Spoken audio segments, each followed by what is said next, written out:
Yes, nkwaniriza akadde kano wasibye otya oli otya gwe na followinga Faali TV. Nenkwebaza negamba nti wakola kyamaanyi okubanga wa subscribinga n'onyiga ne kale. Ajjukira emikolo gya muwala wa Bugingo gisembedde. Emikolo gya muwala we gisembedde wabula. Yagamba tayagala kwegamba contribution yonna eva wa kitaawe. Omuwala yagamba nti sitaka contribution yonna eva wa taata. Akyamuyita kitaawe newakubadde yamukyawa naye agamba tayetaka contribution yonna eva wa Bugingo. Eva wa kitaawe. Nziba kuba muyise Bugingo naye yamuyisa amuyita taata wa kyamuwa ekitiibwa naye nga enkolagana yasaanawo. Newankubadde akyamussamu ekitiibwa n'enkolagana yasaana. Olunaku olwali Bugingo wali ku Sunday service abakkiriza bamuleetedde ebirabo omuntu wange. Bamugomoloddeko embuzi yiyo kimeeme enkota z'amatooke. Musumba Bugingo n'abakkiriza b'ekkanisa ya House of Prayer Ministry Bukuya yonna bagaddewo ne balumba Kanani. Okwebaza Bugingo olw'enjiri era bamuleetedde ebirabo bingi omuli ettooke, enkoko, embuzi ne ssekkoko. Ebirabo bibadde bingi. Ebirabo bibadde bingi nnyo bebamuleetedde wali ku Kanani Land. Ndekateeka za mikolo naye Bugingo tebamuwa kaadi yakolima. Tebamuwa kaadi yakolima. Kakati n'emikolo gisembedde girondoza mu mwezi gwa August, ndoza mu mid-August. Mu August makati mu mwezi ogw'omunaana. Emikolo gya muwala we omukulu. Jjukira muwala we baafulinze ebifaananyi eby'ennyumba gye balaga bbaawe gyamutonedde. Omusajja alinamuko kasente ndowooza badiringira between ebyaliyo estate ebyokutunda amayumba zi condominiums. Nabagamba ezi condominiums mu Uganda zaakajja nnyumba ziba kwegamba nga za apartment naye ogigulira ddala naye za bbeeyi. Zigulibwa abagagga za bbeeyi bukadde 4 bukadde 3. Luumu oba ogiguze bakukalina naye ng'eba yiyo.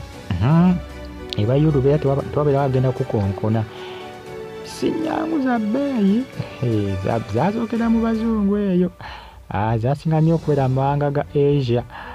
Amawanga g'omu Asia gye zaasookera za bbeeyi. Kakati omwami wa muwala wa Teddy Bugingo byadiringamu ebyo kutunda mayumba, kutunda ttaka, kutunda condominiums.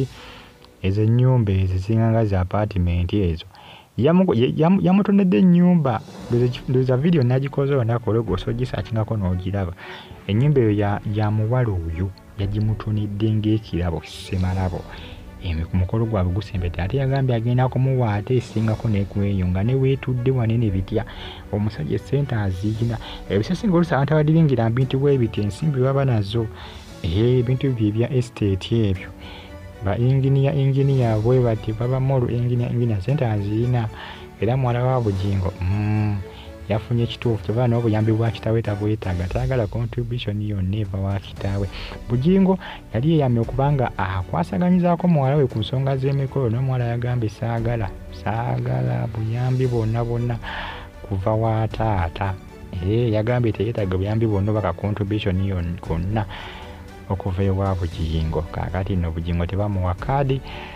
Kayanja bamuwa kaadi ne Jessica Kayanja babawa kaadi okubanga bakola ki babeera ku mukolo ogwo. Era enteekateeka zigenda mu maaso. Abantu bangi bava nga bagamba nti lwaki muwala ono tayise kitaawe, nga bagamba nti ebikolimu anaabiddewa mbu n'obufumbo tebujja kuwangaala. Yandibadde abikkirirako akola ki n'abikkirirako n'amala gayita kitaawe. Naye Bugingo naye kennyini bw'aba agenze ku mukolo gwe abatajja kuyala nga taata w'omwana. Embeera y'enkita nembivaamu nembyesonyiwa. Yakolima n'agamba kale. Jjukira omwana omulenzi omuto agamba nti teri yamumulemesa. Balagako bonna bagamba nti baali ku nsonga ez'okusayininga empapula. Buli omu okubeerako n'omwana akugamba mu wiiki. Waki bayita party time. Naye nga party time eyo ya weeks 2 weeks 2 mu mwezi. Buli omu amateeka gaali abagamba kwasa ne kkooti n'abalamuzi nti bateese ku nsonga eyo. Omulenzi oli omuto gwe mbanyumizaako bagamba ali myaka 7 kati. Giri 7. Yakagiweza 7 kati. Oyo omuto Bugingo bwe yalikira Teddy. Bugingo omwana oyo yagamba mbu amumiisinga yagamba mbu Teddy yabulokinga enguudo zonna n'enkuubo nazanze okubanga ayitamu kubanga afuna access ku mutabani gwe. Agamba nti Teddy yazibulokinga byonna yakola kimbu yabimulemesa. Bugingo yagamba nti omulenzi kati gwakole ki gwasigazzaamu essuubi. Jjukira abawala bo bakulu baakula beesalirawo kyova ne baamukuba amasasi tebaalinnyayo tebaamulambulako wadde watogenda okumuceekingako wadde omumukebera wa kiraga nti baakola ki nti munnange baamukyawa. Kaakati nno munnange n'ebyomutawuni byakomaawo kooti ndowooza yamala n'ebivaamu ate oba baalimu okuteesa ebintu bya family rules kooti bwebeeramu ng'eraba tebikutuka tebyesibaamu komwamina okubanga muteeseganya mugenda mu kooti nga mumaze okusalawo kye balina okubanga wakati batambulirako ne manya nti kali kusayininga mpapula nti mwana weeks 2 oli bw'abusussaamu n'amugaanira weeks 2 nga ziweddeko aba ajeemedde kooti. Awo kooti beeyagala oluusi n'ebintu by'okwawukana oluusi ebyo by'oku divorcinga annulment biki ebyo oluusi ebyayagala mugenda nga mweseetinze namugenda nga temuteeseganyiza teyagala biyingiramu nnyo ebyayagala enjuyi zonna zikole ki ziteeseganye kubanga biba bya famire omwana wammwe muteeseganye oba weeks 2 wekibalema gebagamba kati mwabamala kati Bugingo kyekyabalema ne Teddy ekyo kati ekyabalima naye nga Bugingo yali agamba nti ne weeks 2 nange weeks 2 naye abeereko ne weeks 2 Teddy naye yeekinga n'agamba oyinza okwagala omutwalira eddala ggwe n'otaŋŋaanya n'agaana kuba Teddy teyabisiima kuba Bugingo yageza kubanga afuna bannamateeka bonna abawerako bateeseganye ku kintu ekyo naye munnaye tebyatambula bulungi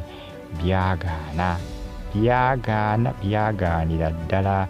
Ate kooti amateeka ga Uganda gafalinga nnyo abakyala ebiseera ebisinga gye bakangavulamu abasajja si gye bakangavulamu abakyala kyova olaba engeri gye balimu omukyala ng'ate Teddy Bugingo yasangira obuzibu obw'amaanyi kyova olaba kooti abagamba mwesuutinge kuba kooti eyinza agamba nti ate Teddy olina okukkiriza lwampaka omwana olina okukola naye weeks 2 beerako ne weeks 2 nolyabeereko ne weeks 2 kooti eyinza kukikola ekyo teyinza kukikola ekyo wamulina okuba nga muteeseganya munaye Bugingo endiga zimuleetedde enkota z'amatooke bwaba n'enkoko ne ssekkoko ekibadde ku kanali kibadde kikambwe kibadde kikwafu nnyo anti ebadde Sunday service wali kukananira ndi ekibadde munaye kyekyo endiga zimukubyeko surprise naye ng'ebyemikolo byo kaadi tewali kaadi yo tewali. Abantu bagamba omuwala we mbu ajja funa ebikolimo byatajja kutegerekeka byajja tegeera wa gye byava naye nga byava wa Bugingo bw'atayita kitaawe ku mukolo omwana yagaana okumuwa kaadi.